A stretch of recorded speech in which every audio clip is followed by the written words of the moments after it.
ਕੰਨ ਆਵਾਜ਼ ਪਵੇ ਹਰ ਵੇਲੇ ਉਸੇ ਕੌਲ ਅਲਸਤੋਂ, ਕਾਲੂ ਬਲਾ ਕੁਕੇਂਦੇ ਭਾਈ ਉਸੇ ਜ਼ੌਕੋਂ ਮਸਤੋਂ। ਬਿਸਮਿਲ੍ਲਾਹਿਰਰਹਿਮਾਨਿਰਰਹੀਮ। ਪੰਜਾਬੀ ਰੰਗ ਨੂੰ ਸੁਣਨ ਵਾਲੇ ਮੇਰੇ ਮੁਅੱਜ਼ਜ਼ ਸਾਮੀਨ अस्सलाम वालेकुम।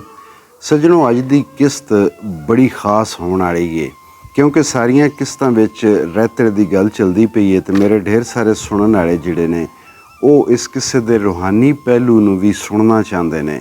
ਤੇ ਮੈਂ ਚੂँਕਿ ਆਖਿਆ ਕਿ ਮੈਂ ਹਰ ਗੱਲ ਦਾ ਰੂਹਾਨੀ ਪਹਿਲੂ ਨਹੀਂ ਦੱਸ ਸਕਦਾ, ਨਾ ਦੱਸਣਾ ਚਾਹੁੰਦਾ, ਤੇ ਕੁਝ ਜਗ੍ਹਾ 'ਤੇ ਮੈਂ ਜ਼ਰੂਰ ਜਿਹੜਾ ਹੈ ਤੁਹਾਨੂੰ ਉਸ ਦਾ ਰੂਹਾਨੀ ਪਹਿਲੂ ਦੱਸ ਦਿਆਂਗਾ। ਅੱਜ ਦੀ ਇਸ ਕਿਸ਼ਤ ਵਿੱਚ ਇਹਨਾਂ ਸ਼ੇਰਾਂ ਦਾ ਰੂਹਾਨੀ ਪਹਿਲੂ ਮੈਂ ਤੁਹਾਨੂੰ ਦੱਸ ਰਿਹਾ। ਇੱਥੋਂ ਤੁਸੀਂ ਆਪਣੇ ਜ਼ਿਹਨ 'ਚ ਗੱਲ ਪੱਕੀ ਕਰ ਲੈਣੀ ਹੈ ਕਿ ਵਾਰਿਸ ਸ਼ਾਹ ਗੱਲ ਨੂੰ ਕਿੱਥੋਂ ਟੋਰ ਕੇ ਤੇ ਕਿੱਥੇ ਲੈ ਕੇ ਜਾ ਰਹੇ ਨੇ। ਅੱਗੋਂ ਤੁਹਾਨੂੰ ਆਪੇ ਸਮਝ ਆਉਂਦੀ ਜਾਣੀ ਹੈ। ਪਿਛਲੀ ਕਿਸ਼ਤ ਵਿੱਚ ਤੁਸੀਂ ਹੀਰ ਤੇ ਰਾਂਝੇ ਦੇ ਜਿਹੜੇ ਕੌਲ ਇਕਰਾਰ ਨੇ, ਜਿਹੜੀ ਆਪਸ ਵਿੱਚ ਉਹ ਗੱਲਾਂ ਬਾਤਾਂ ਕਰ ਰਹੇ ਨੇ, ਆਪਸ ਵਿੱਚ ਇਕਰਾਰ ਇੱਕ ਦੂਜੀ ਨਾਲ ਕਰ ਰਹੇ ਨੇ ਮੁਹੱਬਤ ਦਾ, ਉਹ ਤੁਸੀਂ ਸੁਣਿਆ। ਉਸ ਵਿੱਚੋਂ ਤੁਸੀਂ ਇੱਕ ਦੋ ਸ਼ੇਰ ਵੇਖੋ ਤੇ ਉਹਨਾਂ ਨੂੰ ਗੌਰ ਕਰੋ। ਜਿਸ ਵੇਲੇ ਹੀਰ ਨੇ ਇਹ ਇਜ਼ਹਾਰ ਕੀਤਾ ਕਿ ਮੇਰੇ ਵਾਸਤੇ ਤੂੰ ਹੀ ਸਭ ਕੁਝ ਹੈ, ਤੇ ਰਾਂਝਾ ਉਸ ਨੂੰ ਆਖਦਾ ਹੈ ਕਿ ਖੁਸ਼ੀ ਨਾਲ ਗੁਮਾਨ ਨਾ ਰੁੱਝ ਰਹੀਏ, ਖੁਸ਼ੀ ਨਾਲ ਗੁਮਾਨ ਨਾ ਰੁੱਝ ਰਹੀਏ, ਕੀਤੇ ਕੌਲ ਨਾ ਮੂਲ ਵਿਸਾਰੀਏ ਨੀ। ਇੱਕ ਗੱਲ ਜ਼ਿਹਨ 'ਚ ਪੱਕੀ ਕਰੋ ਕਿ ਉਹ ਆਖਦਾ ਕਿ ਇੰਜ ਨਾ ਹੋਵੇ ਤੂੰ ਜਾ ਕੇ ਤੇ ਖੁਸ਼ੀ ਨਾਲ ਉਸ ਗੁਮਾਨ ਵਿੱਚ ਕਿ ਮੇਰੀ ਇੱਕ ਬੜੇ ਸੋਹਣੇ ਗੱਭਰੂ ਨਾਲ ਦੋਸਤੀ ਲੱਗ ਗਈ ਹੈ, ਮੈਨੂੰ ਯਾਰ ਮਿਲ ਗਿਆ, ਤੇ ਉਸੇ ਗੁਮਾਨ ਉਸ ਦੇ ਮਾਣ ਵਿੱਚ ਇੰਜ ਨਾ ਹੋਵੇ ਜਿਹੜੀਆਂ ਤੂੰ ਗੱਲਾਂ ਕਰ ਰਹੀ ਹੈ ਇਹ ਤੂੰ ਭੁੱਲ ਜਾਵੇਂ। ਨਾਲ ਉਸ ਨੂੰ ਇਹ ਵੀ ਆਖਦਾ ਹੈ ਕਿ ਗਲ ਘਤ ਜੰਜਾਲ ਕੰਗਾਲ ਮਾਰੇ, ਜਾ ਤਰੰਜਣੀ ਵੜੇ ਕੁਆਰੀਏ ਨੀ। ਇਹ ਤਰਿੰਜਣ ਦਾ ਜਿਹੜਾ ਵਾਰਿਸ ਸ਼ਾਹ ਨੇ ਇਸਤਾਰਾ ਦੱਸਿਆ ਉਸ ਨੂੰ ਜ਼ਿਹਨ ਨਸ਼ੀਨ ਕਰ ਲਓ ਕਿ ਵਾਰਿਸ ਸ਼ਾਹ ਲਿਖਦੇ ਨੇ ਕਿ ਤਰਿੰਜਣ ਇਹ ਬਦਅਮਲੀਆਂ ਤੇਰੀਆਂ ਨਹੀਂ। ਇਨਸਾਨ ਨੂੰ ਆਖਦੇ ਨੇ ਤਰਿੰਜਣ ਇਹ ਬਦਅਮਲੀਆਂ ਤੇਰੀਆਂ ਨਹੀਂ। ਕਿ ਇਹ ਤਰਿੰਜਣ ਕੀ ਹੈ? ਜਿੱਥੇ ਰਾਂਝਾ ਉਸ ਨੂੰ ਆਖ ਰਿਹਾ ਕਿ ਮੈਨੂੰ ਛੱਡ ਕੇ ਮੈਂ ਤੇਰੀ ਮੁਹੱਬਤ ਦਾ ਆਪਣੇ ਗਲ ਵਿੱਚ ਜੰਜਾਲ ਪਾ ਲਵਾਂ ਤੇ ਤੂੰ ਜਾ ਕੇ ਤਰਿੰਜਣ ਵਿੱਚ ਰੁੱਝ ਜਾਵੇਂ। ਇਹ ਤਰਿੰਜਣ ਕੀ ਹੈ? ਇਹ ਇਨਸਾਨ ਦੀਆਂ ਬਦਅਮਲੀਆਂ ਨੇ। ਇਸ ਗੱਲ ਨੂੰ ਜ਼ਿਹਨ ਵਿੱਚ ਰੱਖ ਕੇ ਅੱਗੇ ਕੌਲ ਇਕਰਾਰ ਹੀ ਹੀਰ ਤੇ ਰਾਂਝੇ ਦਾ ਜਾਰੀ ਹੈ। ਤੁਸੀਂ ਅੰਦਾਜ਼ਾ ਲਾ ਲੈਣਾ। ਮੈਂ ਤੁਹਾਨੂੰ ਦੋ ਚਾਰ ਇਸ਼ਾਰੇ ਦੇਣੇ ਤੇ ਤੁਹਾਨੂੰ ਆਖਰ 'ਤੇ ਦੱਸਾਂਗਾ ਕਿ ਇਹ ਕਿਹੜੇ ਮੰਜ਼ਰ ਦੀ ਗੱਲ ਹੋ ਰਹੀ ਹੈ ਤੇ ਵਾਰਿਸ ਸ਼ਾਹ ਕਿੱਥੇ ਬਹਿ ਕੇ ਗੱਲ ਕਰ ਰਹੇ ਨੇ। ਜਿੱਥੇ ਇਹਨਾਂ ਦੇ ਇਹ ਹੁਣ ਕੌਲ ਇਕਰਾਰ ਹੋ ਰਹੇ ਨੇ, ਹੀਰ ਜਿਹੜੀ ਹੈ ਉਹ ਵਾਅਦਾ ਕਰ ਰਹੀ ਹੈ ਕਿ ਮੈਂ ਤੇਰੇ ਨਾਲ ਤੋੜ ਨਿਭਾਵਾਂਗੀ। ਇਹ ਹੀਰ ਕੌਣ ਹੈ ਤੋੜ ਨਿਭਾਉਣੇ ਵਾਲੀ? ਇਹ ਰਾਂਝਾ ਕੌਣ ਹੈ ਜਿਸ ਨਾਲ ਇਹ ਤੋੜ ਨਿਭਾਉਣੇ ਦੀਆਂ ਗੱਲਾਂ ਹੋ ਰਹੀਆਂ ਨੇ? ਇਹ ਮੈਂ ਤੁਹਾਨੂੰ ਇਸ ਕਿਸ਼ਤ ਦੇ ਆਖਰ ਵਿੱਚ ਇੱਕ ਜੁਮਲੇ 'ਚ ਗੱਲ ਦੱਸਣੀ ਹੈ। ਹੀਰ ਉਸ ਨਾਲ ਗੱਲ ਕੀਤੀ ਹੈ ਤੇ ਰਾਂਝਾ ਉਸ ਨੂੰ ਆਖ ਰਿਹਾ ਕਿ ਨਾਲ ਨੱਡੀਆਂ ਗਿਣ ਕੇ ਚਰਖੜੇ ਨੂੰ, ਨਾਲ ਨੱਡੀਆਂ ਗਿਣ ਕੇ ਚਰਖੜੇ ਨੂੰ, ਤੁਸਾਂ ਬੈਠਣਾ ਵਿੱਚ ਭੰਡਾਰ ਹੀਰੇ। ਨੱਡੀ ਆਖਦੇ ਨੇ ਕਿ ਜਵਾਨ ਤੇ ਕੁਆਰੀ ਔਰਤ ਨੂੰ ਨੱਡੀ ਆਖਦੇ ਨੇ। ਭੰਡਾਰ ਹੁੰਦਾ ਕਿ ਜਿੱਥੇ ਉਹ ਸਾਰੀਆਂ ਕੁੜੀਆਂ ਰਲ ਕੇ ਚਰਖੇ ਕੱਢਦੀਆਂ, ਜਿਸ ਨੂੰ ਤਰਿੰਜਣ ਵੀ ਆਖਦੇ ਨੇ। ਹੁਣ ਉਸ ਨੂੰ ਪੈਦਾ ਮੇਰੇ ਨਾਲ ਤੇ ਤੂੰ ਇਕਰਾਰ ਕਰ ਲਿਆ ਹੈ, ਹੁਣ ਕਰਨਾ ਤੂੰ ਕੀ ਹੈ ਕਿ ਤੂੰ ਸੋਹਣੀਆਂ ਸੋਹਣੀਆਂ ਸਹੇਲੀਆਂ ਨਾਲ ਲੈ ਕੇ ਤੇ ਚਰਖਾ ਚਾ ਕੇ ਤੂੰ ਤੇ ਜਾ ਕੇ ਭੰਡਾਰ ਵਿੱਚ ਵੜ ਜਾਣਾ ਹੈ। ਇਹਨਾਂ ਗੱਲਾਂ 'ਤੇ ਤੁਸੀਂ ਗੌਰ ਕਰਨਾ। ਮੈਂ ਤੁਹਾਨੂੰ ਦੱਸਣਾ ਕਿ ਕਿਹੜੇ ਮੰਜ਼ਰ ਦੀ ਗੱਲ ਹੋ ਰਹੀ ਹੈ। ਇਸ ਦਾ ਰੂਹਾਨੀ ਪਹਿਲੂ ਵਾਰਿਸ ਸ਼ਾਹ ਕੇ ਸਮਝਾ ਰਹੇ ਨੇ। ਅਸੀਂ ਆਣ ਕੇ ਰੁਲਾਂਗੇ ਵਿੱਚ ਵੇੜੇ, ਅਸੀਂ ਆਣ ਕੇ ਰੁਲਾਂਗੇ ਵਿੱਚ ਵੇੜੇ, ਸਾਡੀ ਕੋਈ ਨਾ ਲਏਗਾ ਸਾਰ ਹੀਰੇ। ਅਸੀਂ ਆ ਕੇ ਵਿਹੜੇ ਵਿੱਚ ਰੁਲਦੇ ਰਹਾਂਗੇ, ਸਾਡੀ ਕਿਸੇ ਖਬਰ ਹੀ ਨਹੀਂ ਲੈਣੀ। ਸਾਰ ਤੋਂ ਮੁਰਾਦ ਖਬਰ, ਕਿ ਸਾਡੀ ਕੋਈ ਖਬਰ ਹੀ ਨਹੀਂ ਲਵੇਗਾ। ਤੂੰ ਤੇ ਆਪਣੀਆਂ ਸਹੇਲੀਆਂ ਨਾਲ ਤਰਿੰਜਣਾਂ ਵਿੱਚ, ਜਿਹੜਾ ਪਿੱਛੇ ਤੁਹਾਨੂੰ ਮੈਂ ਦੱਸਿਆ ਕਿ ਤਰਿੰਜਣ ਇਹ ਬਦਅਮਲੀਆਂ ਤੇਰੀਆਂ ਨਹੀਂ, ਕਿ ਤੁਸਾਂ ਤਰਿੰਜਣਾਂ ਵਿੱਚ ਰੁੱਝ ਜਾਣਾ ਹੈ ਤੇ ਮੇਰੀ ਕਿਸੇ ਖਬਰ ਵੀ ਨਹੀਂ ਲੈਣੀ। ਟਿੱਕੀ ਦੇ ਕੇ ਵਿਹੜਿਓ ਕੱਢ ਛੱਡੇ, ਟਿੱਕੀ ਦੇ ਕੇ ਵਿਹੜਿਓ ਕੱਢ ਛੱਡੇ, ਸਾਨੂੰ ਠੱਗ ਕੇ ਮੂਲ ਨਾ ਮਾਰ ਹੀਰੇ। ਬਈ ਇੰਜ ਨਾ ਹੋਵੇ। ਇਹ ਹੁਣ ਇਮਤਜ਼ਾਜ ਵੇਖੋ ਨਾ, ਜ਼ਹਿਰੀ ਦਾ ਅੰਗ ਜਿਹੜਾ ਇੱਕ ਕਹਾਣੀ ਵਾਲਾ, ਇੱਕ ਕਿੱਸੇ ਵਾਲਾ, ਇੱਕ ਪੰਜਾਬ ਦੀ ਰਹਿਤਲ ਵਾਲਾ, ਮਾਹੌਲ ਵਾਲਾ, ਔਰ ਰੂਹਾਨੀ ਪਹਿਲੂ ਜਿਹੜਾ ਇਸ ਦਾ ਕਿਸੇ ਹੋਰ ਅਸਮਾਨ ਉੱਤੇ ਅਪੜਿਆ ਹੋਇਆ, ਕਿਸੇ ਹੋਰ ਅਸਮਾਨ ਉੱਤੇ ਰੂਹਾਨੀ ਪਹਿਲੂ ਦਾ ਅਪੜਿਆ ਹੋਇਆ। ਕਿ ਉਸ ਨੂੰ ਆਖਦਾ ਹੈ, ਟਿੱਕੀ ਆਖਦੇ ਨੇ ਰੋਟੀ ਨੇ ਜਿਹੜੀ ਚੋਪੜੀ ਹੋਈ ਰੋਟੀ ਹੁੰਦੀ, ਜਿਸ ਨੂੰ ਅੱਜ ਦੀ ਜ਼ਬਾਨ 'ਚ ਜਾਂ ਪਿਛਲੀ ਜ਼ਬਾਨ 'ਚ ਵੀ ਪਰੌਠਾ ਆਖਦੇ ਨੇ। ਇੱਕ ਵੱਡੀ ਰੋਟੀ ਹੁੰਦੀ ਹੈ ਆਮ ਸਾਈਜ਼ ਤੋਂ, ਜਿਹੜੀ ਮਿਹਨਤ ਕਰਨ ਵਾਲਿਆਂ ਹਾਲੀਆਂ ਉਹਨਾਂ ਦੇ ਘਰ ਵਾਲੇ ਬਣਾ ਕੇ ਦਿੰਦੇ ਹੁੰਦੇ ਨੇ। ਚੰਗੀ ਭਾਰੀ ਰੋਟੀ ਮੱਖਣ ਅਤੇ ਘਿਓ ਨਾਲ ਗੁੰਨ ਕੇ ਬਣੀ ਹੁੰਦੀ ਏ। ਉਹਨਾਂ ਦਿਨ ਟਿੱਕੀ ਕਿ ਉਹ ਆਦਾ ਕਿ ਇੰਝ ਨਾ ਹੋਵੇ ਕਿ ਇੱਕ ਟਿੱਕੀ ਦੇ ਕੇ ਮੈਨੂੰ ਰੋਟੀ ਇੱਕ ਉਹ ਦੇ ਕੇ ਤੇ ਤੂੰ ਮੈਨੂੰ ਵੀਡੀਓ ਕੱਢ ਛੱਡੇ ਅਤੇ ਇੰਝ ਕਰ ਮੈਨੂੰ ਠੱਗ ਕੇ ਨਾ ਮਾਰ। ਯਾਨੀ ਠੱਗਣਾ ਤੋਂ ਮੁਰਾਦ ਇਹ ਹੈ ਕਿ ਹੁਣ ਤੂੰ ਸਾਰੇ ਇਕਰਾਰ ਕਰ ਰਹੀ ਹੈ ਅਤੇ ਉੱਥੇ ਮੇਰੇ ਕੋਲ ਕੰਮ ਲੈ ਕੇ ਆਪਣੀ ਪਿਓ ਦੀਆਂ ਮੱਝਾਂ ਚਰਾ ਕੇ ਅਤੇ ਮੈਨੂੰ ਤੂੰ ਇੱਕ ਦੋ ਰੋਟੀਆਂ ਦੇ ਕੇ ਆਖਿਆ ਬਈ ਜਾ ਤੇਰਾ ਕੰਮ ਹੋ ਗਿਆ, ਤੈਨੂੰ ਤਾਂ ਮੈਂ ਰੋਟੀ 'ਤੇ ਰੱਖਿਆ ਹੀ। ਅਸਾਂ ਨਾਲ ਜੇ ਤੋੜ ਨਿਭਾਉਣੀ ਹੀ, ਅਸਾਂ ਨਾਲ ਜੇ ਤੋੜ ਨਿਭਾਉਣੀ ਹੀ, ਸੱਚਾ ਦੇਖਾਂ ਕੌਲ ਕਰਾਰ ਹੀ ਰਹੇ। ਮੇਰੇ ਨਾਲ ਸੱਚੀ ਗੱਲ ਕਰ ਖਾਂ, ਜੇ ਤੋੜ ਨਿਭਾਉਣੀ ਤੇ ਪੱਕੀ ਗੱਲ ਕਰ। ਅੱਜ ਜਿਹੜਾ ਵਾਅਦਾ ਹੋ ਜਾਣਾ ਹੈ ਇਹ ਵਾਅਦਾ ਬੜਾ ਕੀਮਤੀ ਹੈ ਔਰ ਇਸ ਵਾਅਦੇ ਉੱਤੇ ਤੇਰੀ ਸਾਰੀ ਜ਼ਿੰਦਗੀ ਲੱਗਣੀ ਹੈ। ਆਦਰ ਦੇ ਕੇ ਆਏ ਗਰੀਬ ਤਾਈਂ, ਆਦਰ ਦੇ ਕੇ ਆਏ ਗਰੀਬ ਤਾਈਂ, ਫੇਰ ਮੂਲ ਨਾ ਕਰੀ ਵਿਗਾੜ ਹੀਰੇ। ਆਦਰ ਇੱਜ਼ਤ ਇਹਤਰਾਮ ਕਿ ਮਾੜੇ ਬੰਦੇ ਨੇ ਘਰ ਲਿਆ ਕੇ ਉਸ ਨੂੰ ਇੱਕ ਵਾਰੀ ਇੱਜ਼ਤ ਦੇ ਕੇ ਫਿਰ ਉਹਦੇ ਨਾਲ ਵਿਗਾੜੀ ਨਹੀਂ। ਮੁੜ ਬੜਾ ਦੁੱਖ ਹੁੰਦਾ ਹੈ ਕਿ ਇੱਕ ਵਾਰੀ ਅਗਲਾ ਇੱਜ਼ਤ ਦੇਵੇ, ਇੱਜ਼ਤ ਦੇ ਕੇ ਤੇ ਮੁੜ ਬਿਜ਼ਤ ਕਰੇ, ਮੁੜ ਵਿਗਾੜੇ ਤੇ ਦੂਣਾ ਦੁੱਖ ਲੱਗਦਾ ਹੈ। ਇਹ ਹੁਣ ਖਾਸ ਮਿਸਰਾ ਹੈ। ਇਸ ਮਿਸਰੇ ਵਿੱਚ ਅੱਜ ਦੀ ਇਸ ਕਿਸ਼ਤ ਦੀ ਅੱਧੀ ਗੱਲ ਮੌਜੂਦ ਹੈ ਤੇ ਸਾਰੀ ਮੈਂ ਆਖਰ ਤੇ ਦੱਸਣੀ ਹੈ ਕਿ ਵਾਰਿਸ ਸ਼ਾਹ ਦੋ ਰੁਕਨ ਈਮਾਨ ਦੇ ਨੀ, ਵਾਰਿਸ ਸ਼ਾਹ ਦੋ ਰੁਕਨ ਈਮਾਨ ਦੇ ਨੀ, ਮੰਨੀ ਕੌਲ ਜ਼ੁਬਾਨ ਇਕਰਾਰ ਹੀਰੇ। ਕਿ ਈਮਾਨ ਦੇ ਦੋ ਹੀ ਰੁਕਨ, ਈਮਾਨ ਦੇ ਦੋ ਹੀ ਰੁਕਨ ਕਿ ਜ਼ੁਬਾਨ ਨਾਲ ਇਕਰਾਰ ਕਰਨਾ ਤੇ ਦਿਲ ਨਾਲ ਮੰਨਣਾ। ਇਕਰਾਰੁਮ ਬਿਲਿਸਾਨ ਵ ਤਸਦੀਕੁਮ ਬਿਲਕਲਬ। ਤੁਸੀਂ ਈਮਾਨ ਦੀਆਂ ਸਿਫਤਾਂ ਵਿੱਚ ਪੜ੍ਹਿਆ ਹੋਣਾ ਜੁਮਲਾ, ਇਕਰਾਰੁਮ ਬਿਲਿਸਾਨ ਵ ਤਸਦੀਕੁਮ ਬਿਲਕਲਬ। ਦਿਲੋਂ ਮੰਨਣਾ ਹੈ ਤੇ ਮੂੰਹੋਂ ਇਕਰਾਰ ਕਰਨਾ ਹੈ। ਤੇ ਅੱਧੀ ਗੱਲ ਤੁਹਾਨੂੰ ਸਮਝ ਆ ਗਈ ਹੋਣੀ ਹੈ ਕਿ ਰਾਂਝਾ ਕੌਣ ਹੈ ਤੇ ਹੀਰ ਕੌਣ ਹੈ, ਇਹ ਕਿੱਥੇ ਬੈਠੇ ਨੇ, ਕਿਹੜਾ ਇਕਰਾਰ ਹੋ ਰਿਹਾ ਹੈ। ਇਹ ਜਿਸ ਵੇਲੇ ਰਾਂਝੇ ਉਸ ਨਾਲ ਗੱਲ ਕੀਤੀ ਤੇ ਹੀਰ ਉਹਦੇ ਜਵਾਬ 'ਚ ਉਹਨਾਂ ਦੀ ਹੈ ਕਿ ਮੈਨੂੰ ਬਾਬਲੇ ਦੀ ਸਹੁੰ ਰਾਂਝਿਆ ਵੇ, ਮੈਨੂੰ ਬਾਬਲੇ ਦੀ ਸਹੁੰ ਰਾਂਝਿਆ ਵੇ, ਮਰੇ ਮਾਂ ਜੇ ਤੁਧ ਥੀ ਮੁੱਖ ਮੋੜਾਂ। ਇਹ ਹੁਣ ਸਾਡੀ ਆਪਣੀ ਪੰਜਾਬ ਦੀ ਰਹਿਤੜ ਦੇ ਉਹ ਜੁਮਲੇ ਨੇ, ਉਹ ਗੱਲਾਂ ਨੇ ਕਿ ਆਮ ਵਰਤਾਰੇ ਵਿੱਚ ਅਸੀਂ ਸਾਰੇ ਹੀ ਜਿਸ ਵੇ ਕਿਸੇ ਨਾਲ ਇਕਰਾਰ ਕਰਦੇ ਹਾਂ। ਹੁਣ ਤਾਂ ਜ਼ਮਾਨਾ ਜਦੀਦ ਹੋ ਗਿਆ। ਪਹਿਲੇ ਵੱਡੀ ਗੱਲ ਇਹ ਹੁੰਦੀ ਹੈ ਕਿ ਆਖੀ ਦਾਈ ਕਿ ਜੇ ਮੈਂ ਕੂੜ ਮਾਰਾਂ, ਜੇ ਮੈਂ ਝੂਠ ਬੋਲਾਂ ਤੇ ਅੱਲਾ ਕਰੇ ਮੇਰੀ ਮਾਂ ਮਰ ਜਾਵੇ। ਇਹ ਉਹ ਹੀ ਉਸ ਨੂੰ ਆਖ ਰਹੀ ਹੈ ਜੇ ਮੈਂ ਤੇਰੇ ਨਾਲ ਝੂਠ ਬੋਲਾਂ ਜਾਂ ਤੇਰੇ ਨਾਲ ਮੁੱਖ ਮੋੜਾਂ ਤੇ ਇੱਥੋਂ ਮੈਂ ਅੱਜ ਦੀ ਇਸ ਕੀਤੀ ਗੱਲ ਨੂੰ ਤਰੋੜਾਂ ਤੇ ਅੱਲਾ ਕਰੇ ਮੇਰੀ ਮਾਂ ਮਰ ਜਾਵੇ। ਤੇਰੇ ਬਾਜ ਤੁਆਮ ਹਰਾਮ ਮੈਨੂੰ, ਤੁਧ ਬਾਜ ਨਾ ਨੈਣ ਨਾ ਅੰਗ ਜੋੜਾਂ।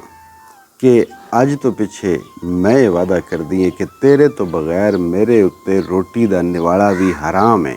ਜੇ ਮੈਂ ਅੱਜ ਤੋਂ ਬਾਅਦ ਤੇਰੇ ਤੋਂ ਬਗੈਰ ਟੁੱਕਰ ਵੀ ਖਾਵਾਂ ਤੇ ਉਹ ਮੇਰੇ 'ਤੇ ਹਰਾਮ ਹੈ। ਤੇ ਨਾ ਮੈਂ ਅੱਜ ਤੋਂ ਬਾਅਦ ਕਿਸੇ ਨਾਲ ਅੱਖ ਲੜਾਵਾਂਗੀ ਤੇ ਨਾ ਕਿਸੇ ਨਾਲ ਅੰਗ ਜੋੜਾਂਗੀ। ਬਈ ਆਪਣਾ ਜਿਸਮ ਵੀ ਅੱਜ ਤੋਂ ਬਾਅਦ ਮੈਂ ਕਿਸੇ ਹੋਰ ਨਾਲ ਨਹੀਂ ਲਾਵਾਂਗੀ। ਖਾਜਾ ਖਿਜ਼ਰ 'ਤੇ ਬੈਠ ਕੇ ਕਸਮ ਖਾਧੀ, ਖਾਜਾ ਖਿਜ਼ਰ 'ਤੇ ਬੈਠ ਕੇ ਕਸਮ ਖਾਧੀ, ਹੋਵਾਂ ਸੂਰ ਜੇ ਪ੍ਰੀਤ ਦੀ ਰੀਤ ਤੋੜਾਂ। ਇਹ ਵੀ ਸਾਡੀ ਰਹਿਤੜ ਦੀ ਗੱਲ ਹੈ ਕਿ ਅਸੀਂ ਖਾਸ ਕਰਕੇ ਜਿਹੜਾ ਸਾਡਾ ਇੱਕ ਅੱਲੜ ਜਵਾਨੀ ਦਾ ਜਾਂ ਬਚਪਨਾ ਹੁੰਦਾ ਸੀ ਤੇ ਇਹੋ ਜਿਹੀਆਂ ਗੱਲਾਂ ਅਸੀਂ ਕਰਦੇ ਅਸੀਂ ਵਜੇ ਮੈਂ ਗੱਲ ਤਰੋੜੀ ਤੇ ਅੱਲਾ ਕਰੇ ਮੈਂ ਸੂਰ ਬਣ ਜਾਵਾਂ।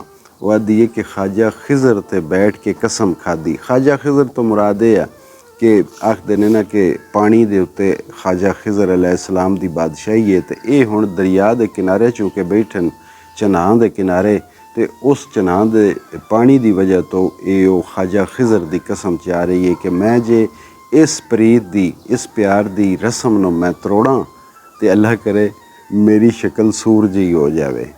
ਕੋੜੀ ਹੋਈ ਕਿ ਨੈਣ ਪ੍ਰਾਣ ਜਾਵਣ, ਕੋੜੀ ਹੋਈ ਕਿ ਨੈਣ ਪ੍ਰਾਣ ਜਾਵਣ, ਤੇਰੇ ਬਾਜ ਮੈਂ ਕੂੰਤ ਜੇ ਹੋਰ ਲੋੜਾਂ।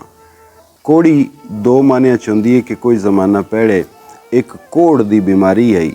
ਜਿਸ ਬੰਦੇ ਨੂੰ ਕੋੜ ਦੀ ਬਿਮਾਰੀ ਲੱਗ ਜਾਵੇ ਉਸ ਨੂੰ ਆਖਦੇ ਹਨ ਇਹ ਕੋੜੀ ਹੈ। ਤੇ ਦੂਜੇ ਲਫ਼ਜ਼ਾਂ ਵਿੱਚ ਇਸ ਨੂੰ ਆਖਦੇ ਨੇ ਕਿ ਜਿਹੜਾ ਲੂਲਾ ਲੰਗੜਾ ਹੋ ਜਾਵੇ, ਜਿਹੜਾ ਉੱਠ ਨਾ ਸਕੇ, ਟੁਰ ਨਾ ਸਕੇ, ਕੰਮ ਨਾ ਕਰ ਸਕੇ ਤਾਂ ਉਸ ਨੂੰ ਵੀ ਕੋੜਾ ਆਖਦੇ। ਉਹ ਆਖਦੀ ਏ ਕਿ ਕੋੜੀ ਹੋ ਕੇ ਨੈਣ ਪ੍ਰਾਣ ਜਾਵਣ। ਪ੍ਰਾਣ ਆਖਦੇ ਹੱਥਾਂ ਪੈਰਾਂ ਤੇ ਨੈਣ ਅੱਖਾਂ ਬਈ ਮੈਂ ਅੰਨੀ ਵੀ ਹੋ ਜਾਵਾਂ ਤੇ ਮੇਰੇ ਹੱਥ ਪੈਰ ਵੀ ਸਲਾਮਤ ਨਾ ਰਹਿਣ।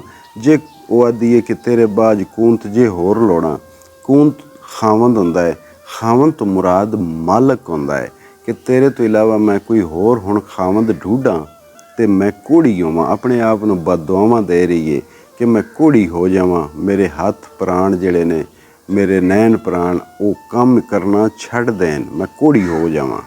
ਇਹ ਕੌਲ ਨਾ ਤੋੜਸਾਂ ਮਾਈ ਆਵੇ, ਇਹ ਕੌਲ ਨਾ ਤੋੜਸਾਂ ਮਾਈ ਆਵੇ, ਵਿੱਚ ਦੋਜ਼ਖਾਂ ਦੇ ਭਾਵੇਂ ਜਾਨ ਹੋੜਾਂ।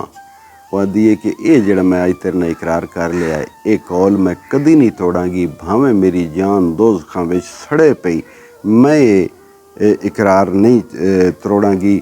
ਮਦਦ ਨਾਲ ਖੁਦਾਏ ਦੇ ਮੀਆਂ ਵਾਰਸ, ਮਦਦ ਨਾਲ ਖੁਦਾਏ ਦੇ ਮੀਆਂ ਵਾਰਸ, ਦਿਲੋਂ ਗੈਰ ਦਲੀਲ ਨੂੰ ਚਾਹ ਹੋੜਾਂ।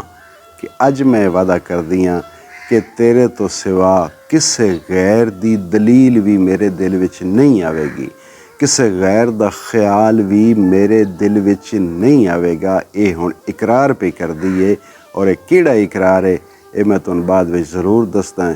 ਅੱਗੋਂ ਤੁਹਾਨੂੰ ਇਸ ਕਿੱਸੇ ਦੀ ਜਿਹੜੀ ਹੈ ਇੱਕ ਹੋਰ ਤਰ੍ਹਾਂ ਦੀ ਸਮਝ ਜਿਹੜੀ ਹੈ ਉਹ ਵਕਫੇ ਨਾਲ ਕੁਝ ਜਗ੍ਹਾ 'ਤੇ ਮੈਂ ਉਹ ਗੱਲ ਸਮਝਾਉਣੀ ਹੈ। ਬਾਕੀ ਤੁਸੀਂ ਆਪਣਾ ਆਪ ਹੀ ਸੋਚਣਾ ਹੈ ਕਿ ਕਿੱਸਾ ਕਿਦੋਂ ਘੁੰਮਦਾ ਹੈ, ਕਿਤੇ ਜਾ ਰਿਹਾ ਹੈ। ਕਿ ਬਜ਼ਾਹਿਰ ਸਾਨੂੰ ਜੀ ਲੱਗਦਾ ਹੈ ਕਿ ਇਹ ਕਿਸੇ ਕੁੜੀ ਤੇ ਕਿਸੇ ਮੁੰਡੇ ਦੀ ਕਹਾਣੀ ਹੈ, ਕੋਈ ਇਸ਼ਕ ਪਿਆਰ ਦੁਨਿਆਵੀ ਮਜਾਜ਼ੀ ਇਸ਼ਕ ਦੀ ਕਹਾਣੀ ਹੈ, ਪਰ ਇਹ ਤੇ ਉੱਤੇ ਲੇਪ ਕੀਤਾ ਹੈ। ਇਹ ਜਿਸ ਵੇਲੇ ਹੀਰ ਨੇ ਇਕਰਾਰ ਕੀਤਾ ਤੇ ਰਾਂਝਾ ਉਹਦੇ ਜਵਾਬ ਵਿੱਚ ਆਖਦਾ ਹੈ ਕਿ ਚੇਤਾ ਮਾਮਲੇ ਪੈਣ ਤੇ ਨਸ ਜਾਏ, ਚੇਤਾ ਮਾਮਲੇ ਪੈਣ ਤੇ ਨਸ ਜਾਏ, ਇਸ਼ਕ ਜਾਲਣਾ ਖਰਾ ਦੁਹੇਲੜਾਈ। ਚੇਤਾ ਤੋਂ ਮੁਰਾਦ ਹੁੰਦਾ ਕਿ ਦਿਲ ਵਿੱਚ ਪੱਕੀ ਕਰ ਲੈ, ਯਾਦ ਕਰ ਲੈ, ਇਸ ਗੱਲ ਨੂੰ ਭੁੱਲਣਾ ਨਹੀਂ, ਯਾਦ ਰੱਖੀ। ਚੇਤਾ ਮਾਮਲੇ ਪੈਣ, ਮਾਮਲੇ ਤੋਂ ਮੁਰਾਦ ਹੁੰਦਾ ਕਿ ਮੁਸੀਬਤਾਂ ਪਾਉਣੀਆਂ। ਰਾਂਝਾ ਉਸ ਨੂੰ ਆਖ ਰਿਹਾ ਕਿ ਇਹ ਗੱਲ ਆਪਣੇ ਦਿਲ ਵਿੱਚ ਪੱਕੀ ਕਰ ਲੈ, ਇਹ ਸੋਚ ਲੈ ਕਿ ਇੰਜ ਨਾ ਹੋਵੇ ਮੇਰੇ ਤੇ ਕੋਈ ਮੁਸ਼ਕਿਲ ਪਵੇ ਤੇ ਤੂੰ ਨਸ ਜਾਵੇਂ। ਇਸ਼ਕ ਜਾਲਣਾ ਖਰਾ ਦੁਹੇਲੜਾਈ, ਦੁਹੇਲੜਾਈ ਔਖਾ ਹੈ, ਮੁਸ਼ਕਿਲ ਹੈ, ਇੰਜ ਜਿਵੇਂ ਪੁਲ ਸਿਰਾਤ ਤੋਂ ਗੁਜ਼ਰਨਾ ਹੈ। ਬਈ ਇਹ ਗੱਲ ਯਾਦ ਰੱਖੀ, ਕੋਈ ਮੁਸ਼ਕਿਲ ਬਣੇ, ਕੋਈ ਭੀੜ ਬਣੇ ਤੇ ਨਸ ਨਾ ਜਾਈ। ਇਹ ਕੰਮ ਹੈ ਹੀ ਬੜਾ ਔਖਾ ਜਿਸ ਦਾ ਤੂੰ ਇਕਰਾਰ ਪਈ ਕਰਦੀ ਹੈ। ਸੱਚ ਆਖਣਾ ਹੀ ਹੁਣੇ ਆਖ ਮੈਨੂੰ, ਸੱਚ ਆਖਣਾ ਹੀ ਹੁਣੇ ਆਖ ਮੈਨੂੰ, ਇਹੋ ਸੱਚ ਤੇ ਝੂਠ ਦਾ ਵੇਲੜਾਈ। ਕਿ ਹੁਣ ਇੱਥੇ ਸੱਚ ਤੇ ਕੂੜ ਦਾ ਵੇਲੇ ਹੀ। ਅੱਜ ਇਕਰਾਰ ਕਰ ਲਿਓਈ ਤੇ ਫਿਰ ਤੂੰ ਇਕਰਾਰ ਤਰੋੜਿਆ ਤੇ ਤੇਰੇ ਵਾਸਤੇ ਬੜੀ ਔਖਤ ਹੋਣੀ ਹੈ। ਹੁਣ ਵੇਲੇ ਹੀ, ਹੁਣ ਆਖ ਲੈ ਜੋ ਆਖਣੀ, ਹੁਣ ਗੱਲ ਸਾਰੀ ਨਖੇੜ ਲੈ, ਸੱਚ ਝੂਠ ਪਾਸੇ ਕਰ ਲੈ। ਦਹਿਸ਼ਤ ਇਸ਼ਕ ਦੀ ਬੁਰੀ ਹੈ ਤੇਗ ਕੋਲੋਂ, ਦਹਿਸ਼ਤ ਇਸ਼ਕ ਦੀ ਬੁਰੀ ਹੈ ਤੇਗ ਕੋਲੋਂ, ਬਰਛੀ ਸਾਂਗ ਤੇ ਸੱਪ ਜੁਸ਼ੀਲੜਾਈ। ਕਿ ਇਸ਼ਕ ਦੀ ਦਹਿਸ਼ਤ ਜਿਹੜੀ ਏ ਉਹ ਇਤਨੀ ਬੁਰੀ ਏ ਕਿ ਉਹ ਤਲਵਾਰ ਤੋਂ ਵੀ ਬੁਰੀ ਏ, ਬਰਛੀ ਤੋਂ ਵੀ ਬੁਰੀ ਏ। ਖੰਜਰ ਛੋਟਾ ਚਾਕੂ ਜਿਹੜਾ ਹੁੰਦਾ ਹੈ, ਸਾਂਗ ਜਿਹੜਾ ਇੱਕ ਲੰਬਾ ਡੰਡਾ ਹੁੰਦਾ ਉਸ ਦੇ ਅੱਗੇ ਬਰਛੀ ਹੁੰਦੀ ਏ, ਕਿ ਇਹ ਸਾਂਗ ਤੋਂ ਵੀ ਤੇਜ਼ ਏ, ਬਰਛੀ ਤੋਂ ਵੀ ਤੇਜ਼ ਏ, ਤਲਵਾਰ ਦੀ ਧਾਰ ਤੋਂ ਵੀ ਚੋਖਾ ਦਹਿਸ਼ਤਨਾਕ ਏ। ਕਿਸੇ ਜੋਸ਼ ਵਾਲੇ ਫਨੀਅਰ ਸੱਪ ਤੋਂ ਵੀ ਇਸ ਦੀ ਦਹਿਸ਼ਤ ਇਸ਼ਕ ਦੀ ਉੱਤੇ ਹੈ। ਇੱਥੋਂ ਛੱਡ ਈਮਾਨ ਜੇ ਨਸ ਜਾਏ, ਇੱਥੋਂ ਛੱਡ ਈਮਾਨ ਜੇ ਨਸ ਜਾਏ, ਅੰਤ ਰੋਜ਼ ਕਿਆਮਤੇ ਮੇ ਲੜਾਈ। ਅੱਜ ਤੇਰੀ ਮੇਰੀ ਆਖਰੀ ਮੁਲਾਕਾਤ ਏ ਕੌਲ ਇਕਰਾਰ ਦੀ, ਤੇ ਅੱਜ ਜੇ ਇੱਥੋਂ ਤੂੰ ਈਮਾਨ ਛੱਡ ਕੇ ਨਸ ਜਾਵੇਂ, ਈਮਾਨ ਤੂੰ ਕਾਇਮ ਨਾ ਰੱਖਿਆ, ਤੇ ਇਸ ਤੋਂ ਬਾਅਦ ਇਸ ਇਕਰਾਰ ਦਾ, ਇਸ ਗੱਲ ਦਾ ਮੁੜ ਕੇ ਵੇਲਾ ਨਹੀਂ ਲੱਭਣਾ। ਇਸ ਤੋਂ ਬਾਅਦ ਤੇਰਾ ਮੇਰਾ ਆਮਣਾ ਸਾਹਮਣਾ ਕਿਆਮਤ ਦੇ ਰੋਜ਼ ਹੋਣਾ ਹੈ। ਤੇਰਾ ਤੇ ਮੇਰਾ ਆਮਣਾ ਸਾਹਮਣਾ ਕਿਆਮਤ ਵਾਲੇ ਦਿਹਾੜੇ ਆਉਣਾ ਹੈ। ਤਾਬ ਇਸ਼ਕ ਦੀ ਝਲਣੀ ਬਹੁਤ ਔਖੀ, ਤਾਬ ਇਸ਼ਕ ਦੀ ਝਲਣੀ ਬਹੁਤ ਔਖੀ, ਇਸ਼ਕ ਗੁਰੂ ਤੇ ਸਭ ਜਗ ਚੇਲੜਾਈ। ਇਸ਼ਕ ਦੀ ਤਾਬ ਝੱਲਣ ਬੜੀ ਔਖੀ ਹੈ, ਕਿਉਂਕਿ ਇਹ ਏਡੀ ਵੱਡੀ ਸ਼ੈ ਹੈ, ਇਹ ਇਤਨੀ ਅਜ਼ੀਮ ਸ਼ੈ ਹੈ ਕਿ ਇਹ ਇੱਕ ਇਕੱਲਾ ਗੁਰੂ ਹੈ ਇਸ਼ਕ, ਤੇ ਪੂਰਾ ਜਹਾਨ ਇਸ ਦਾ ਚੇਲਾ ਹੈ, ਪੂਰਾ ਜਹਾਨ ਇਸ ਦਾ ਮੁਰੀਦ ਹੈ। ਇਹ ਏਡਾ ਵੱਡਾ ਕੰਮ ਹੈ ਤੇ ਇਸ ਦੇ ਉੱਤੇ ਪੈਰ ਧਰਨ ਲੱਗਿਆ ਦਿਲ ਵਿੱਚ ਹੁਣ ਪੱਕੀ ਕਰ ਲੈ। ਵਾਰਿਸ ਸ਼ਾਹ ਆਸ ਤਦ ਹੋਈ ਪੂਰੀ, ਵਾਰਿਸ ਸ਼ਾਹ ਆਸ ਤਦ ਹੋਈ ਪੂਰੀ, ਮਿਲੇ ਹੀਰ ਤੇ ਕੰਮ ਸੁਹੇਲੜਾਈ।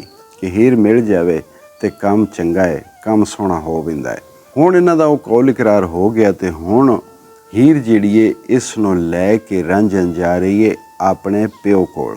ਉਹਨਾਂ ਦੀ ਏ ਕਿ ਤੇਰੇ ਨਾਮ ਤੋਂ ਹੀਰ ਕੁਰਬਾਨ ਕੀਤੀ, ਤੇਰੇ ਨਾਮ ਤੋਂ ਹੀਰ ਕੁਰਬਾਨ ਕੀਤੀ, ਮਾਲ ਜਾਨ ਤੇਰੇ ਉੱਤੋਂ ਵਾਰਿਆ ਈ।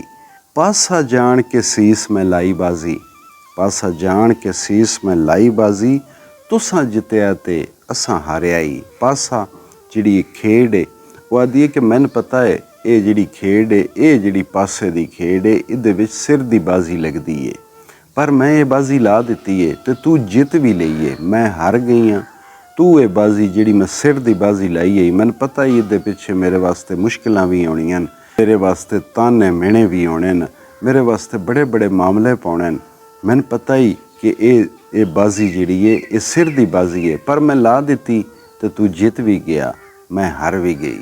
ਰਾਂਝਾ ਜੀਵ ਦੇ ਵਿੱਚ ਯਕੀਨ ਕਰਕੇ ਮਾਰ ਚੂਚ ਕੇ ਪਾਸ ਸੁਧਾਰਿਆ ਈ।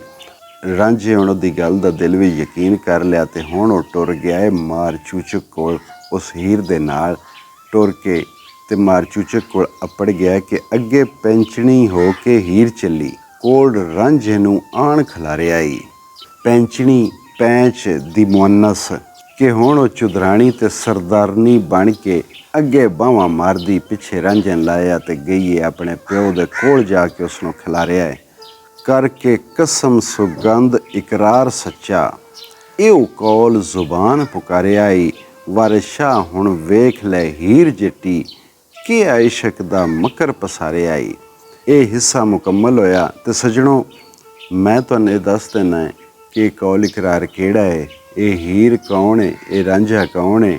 ਇਸ ਤੋਂ ਅੱਗੇ ਉਹੀ ਮੈਂ ਰਤੜ ਦੀਆਂ ਗੱਲਾਂ ਕਰਦਿਆਂ ਰਹਿਣਾ ਹੈ, ਉਹੀ ਇਸ ਦੇ ਲਫ਼ਜ਼ੀ ਜਿਹੜੇ ਮਾਨੇ ਤੁਹਾਨੂੰ ਦੱਸਦਿਆਂ ਰਹਿਣਾ ਹੈ, ਜ਼ਾਹਿਰੀ ਹੱਸ ਜਿਹੜਾ ਹੈ ਉਹ ਅਸਾਂ ਉਠਾਉਂਦਿਆਂ ਰਹਿਣਾ ਹੈ। ਤੇ ਗੱਲ ਇਹ ਆ ਕਿ ਇਹ ਇਕਰਾਰ ਹੋ ਰਿਹਾ ਹੈ ਅਲਸਤੋ ਬਿਰੱਬੇ ਕੋ ਮਾੜਾ, ਇਹ ਇਕਰਾਰ ਹੋ ਰਿਹਾ ਹੈ ਅਲਸਤੋ ਬਿਰੱਬੇ ਕੋ ਮਾੜਾ, ਕਿ ਜਿੱਥੇ ਆਲਮੇ ਅਰਵਾਹ ਵਿੱਚ ਹਜ਼ਰਤ ਇਨਸਾਨ ਨੇ, ਇਸ ਇਨਸਾਨ ਦੀ ਰੂਹ ਨੇ ਆਪਣੇ ਰੱਬ ਨਾਲ ਇਕਰਾਰ ਕੀਤਾ ਹੀ ਕਿ ਤੂੰ ਮੇਰਾ ਰੱਬ ਹੈ। ਕਾਲੂ ਬਲਾਲ ਜਿਹੜਾ ਇਹ ਅਹਿਦ ਹੋਇਆ ਰੂਹਾਂ ਦਾ ਤੇ ਖਾਲਕੋ ਮਾਲਕ ਦਾ, ਇਹ ਉਸ ਇਕਰਾਰ ਦੀ ਗੱਲ ਹੈ। ਮੇਰੇ ਖਿਆਲ ਵਿੱਚ ਇਸ ਦੇ ਰੂਹਾਨੀ ਅੰਗ ਦੀ ਤੁਹਾਨੂੰ ਮੈਂ ਜ਼ਿਆਦਾ ਇਸ ਦੇ ਅੰਗ ਨੂੰ ਖਿਲਾਰਦਾ ਇਸ ਤੋਂ ਨਹੀਂ ਕਿ ਹਰ ਇਨਸਾਨ ਦਾ ਇੱਕ ਆਪਣਾ ਜ਼ਾਵੀਆ ਹੁੰਦਾ ਗੱਲ ਨੂੰ ਸੋਚਣ ਦਾ, ਵੇਖਣ ਦਾ, ਉਹਦੀ ਆਪਣੀ ਸੋਚ ਹੁੰਦੀ ਏ, ਉਹਦੀ ਆਪਣੀ ਮੰਜ਼ਿਲ ਹੁੰਦੀ ਏ। ਤੇ ਇਸ ਕਿਸ਼ਤ ਵਿੱਚ ਜਿੱਥੇ ਹੁਣ ਹੀਰ ਤੇ ਰਾਂਝੇ ਨੇ ਇਕਰਾਰ ਕੀਤੇ ਨੇ, ਇਹ ਤੁਹਾਨੂੰ ਪਤਾ ਚੱਲ ਰਿਹਾ ਹੈ ਕਿ ਵਾਰਿਸ ਸ਼ਾਹ ਇਹ ਕਿਹੜੇ ਇਕਰਾਰ ਦੀ ਗੱਲ ਕਰ ਰਹੇ ਨੇ।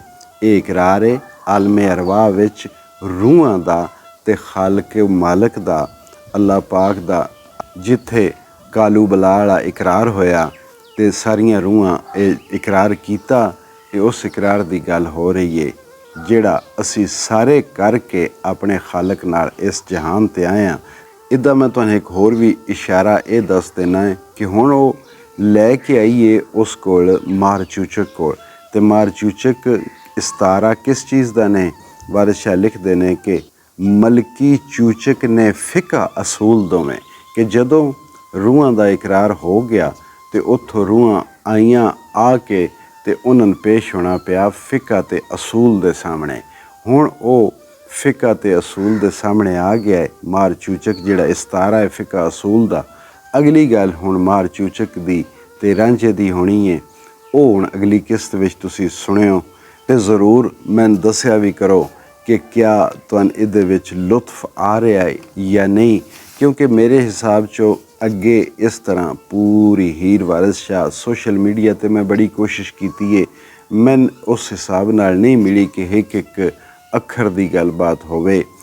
ਜਿਹੜਾ ਸੁਰੀਲੇ ਲੋਕ ਨੂੰ ਉਹ ਇਸ ਦੇ ਖਾਸ ਹਿੱਸੇ ਜਿਹੜੇ ਨੇ ਉਹ ਗਾ ਕੇ ਲੋਕਾਂ ਨੂੰ ਪਹੁੰਚਾਉਂਦੇ ਰਹਿੰਦੇ ਨੇ। ਮੈਨੂੰ ਅੱਲਾਹ ਪਾਕ ਨੇ ਇਹ ਇਜ਼ਾਜ਼ ਦਿੱਤਾ ਹੈ ਕਿ ਮੈਂ ਪੀਰ ਸੈਯਦ ਵਾਰਿਸ ਸ਼ਾਹ ਦਾ ਪੂਰਾ ਕਿੱਸਾ ਲੋਕਾਂ ਨੂੰ ਪੜ੍ਹ ਕੇ ਸੁਣਾਵਾਂ, ਉਹਨਾਂ ਨੂੰ ਉਹਦੇ ਅੱਖਰਾਂ ਦੇ ਮਾਨੇ ਦੱਸਾਂ, ਉਸ ਦੀ ਗੱਲ ਦੱਸਾਂ। ਪੀਰ ਵਾਰਿਸ ਸ਼ਾਹ ਦਾ ਜਿਹੜਾ ਇੱਕ ਪੈਗਾਮ ਹੈ, ਇੱਕ ਮੈਸੇਜ ਹੈ, ਉਂਝ ਜ਼ਾਹਿਰੀ ਲੁਤਫ ਫਿਲਮਾਂ ਵਿੱਚ, ਡਰਾਮਿਆਂ ਵਿੱਚ, ਗਾਣਿਆਂ ਵਿੱਚ ਤੁਸੀਂ ਇਸ ਕਿੱਸੇ ਦੀ ਲਜ਼ਤ, ਪੀਰ ਵਾਰਿਸ ਸ਼ਾਹ ਦੇ ਅੱਖਰਾਂ ਦੀ ਲਜ਼ਤ ਲੈਂਦੇ ਹੀ ਰਹਿੰਦੇ ਹੋ, ਪਰ ਇਹਦੇ ਵਿੱਚ ਛੁਪੇ ਹੋਇਆ ਜਿਹੜਾ ਇੱਕ ਰਾਜ਼ ਹੈ, ਜਿਹੜਾ ਇੱਕ ਪੈਗਾਮ ਹੈ, ਜਿਹੜਾ ਇੱਕ ਮੈਸੇਜ ਹੈ, ਜਿਹੜਾ ਕੌਲ ਇਕਰਾਰ ਜਿਤਨੇ ਵੀ ਸੂਫੀਆ ਨੇ ਉਹਨਾਂ ਇਹ ਬੰਦੇ ਨੂੰ ਯਾਦ ਕਰਾਉਣ ਦੀ ਕੋਸ਼ਿਸ਼ ਕੀਤੀ ਹੈ ਕਿ ਤੂੰ ਇੱਕ ਇਕਰਾਰ ਕਰਕੇ ਇਸ ਜਹਾਨ ਤੇ ਆਇਆ। ਜਿਵੇਂ ਮੀਆਂ ਮੁਹੰਮਦ ਬਖਸ਼ ਸਾਹਿਬ ਫਰਮਾਉਂਦੇ ਨੇ ਕਿ ਕੰਨ ਆਵਾਜ਼ ਪਵੇ ਹਰ ਵੇਲੇ ਉਸੇ ਕੌਲ ਅਲਸ ਤੋਂ, ਕੰਨ ਆਵਾਜ਼ ਪਵੇ ਹਰ ਵੇਲੇ ਉਸੇ ਕੌਲ ਅਲਸ ਤੋਂ, ਕਾਲੂ ਬਲਾ ਕੁਕੈਂਦੇ ਭਾਈ ਉਸੇ ਜ਼ੌਕੋਂ ਮਸਤੋਂ। ਕਿ ਜਿਹੜੇ ਅੱਲਾ ਦੇ ਬੰਦੇ ਨੇ ਉਹਨਾਂ ਦੇ ਕੰਨਾਂ ਵਿੱਚ ਹਰ ਵੇਲੇ ਅਲਸ ਤੋਂ ਬਿਰੱਬੇ ਕੁਮ ਦੀ ਆਵਾਜ਼ ਆ ਰਹੀ ਹੈ, ਉਹਨਾਂ ਦੇ ਖਾਲਕ ਦੀ ਇਹ ਆਵਾਜ਼ ਹਰ ਵੇਲੇ ਉਹਨਾਂ ਦੇ ਕੰਨਾਂ ਵਿੱਚ ਪੈ ਰਹੀ ਹੈ, ਅਲਸ ਤੋਂ ਬਿਰੱਬੇ ਕੁਮ, ਅਲਸ ਤੋਂ ਬਿਰੱਬੇ ਕੁਮ, ਅਲਸ ਤੋਂ ਬਿਰੱਬੇ ਕੁਮ। ਅਤੇ ਜਿਹੜੇ ਉਹਦੇ ਬੰਦੇ ਨੇ, ਜਿਹੜੇ ਸੱਚੇ ਨੇ, ਜਿਹੜੇ ਖਰੇ ਨੇ, ਜਿਨ੍ਹਾਂ ਨੂੰ ਅੱਜ ਵੀ ਉਹ ਕੌਲ ਇਕਰਾਰ ਯਾਦ ਹੈ, ਉਹ ਉਸ ਨੂੰ ਹਰ ਲਮੇ ਇਸ ਗੱਲ ਦਾ ਜਵਾਬ ਦਿੰਦੇ ਨੇ ਕਿ ਕਾਲੂ ਬਲਾ ਕੁਕੈਂਦੇ ਭਾਈ ਉਸੇ ਜ਼ੌਕੋਂ ਮਸਤੋਂ, ਕਿ ਉਸੇ ਮਸਤੀ ਵਿੱਚ, ਉਸੇ ਜ਼ੌਕ ਵਿੱਚ ਉਹਨਾਂ ਦੇ ਕੰਨ ਵਿੱਚ ਆਵਾਜ਼ ਆਪਣੇ ਰੱਬ ਦੀ ਪਾਉਂਦੀ ਹੈ, ਅਲਸ ਤੋਂ ਬਿਰੱਬੇ ਕੁਮ। ਅਤੇ ਉਹ ਆਖਦੇ ਨੇ ਕਾਲੂ ਬਲਾ ਕਿ ਸੋਹਣਿਆ ਤੂੰ ਹੀ ਸਾਡਾ ਰੱਬ ਹੈ। ਜਿਉਂਦੇ ਰਹੋ, ਵਸਦੇ ਰਹੋ, ਆਬਾਦ ਰਹੋ। ਇਜਾਜ਼ਤ ਦਿਓ, ਰੱਬ ਰਾਖਾ।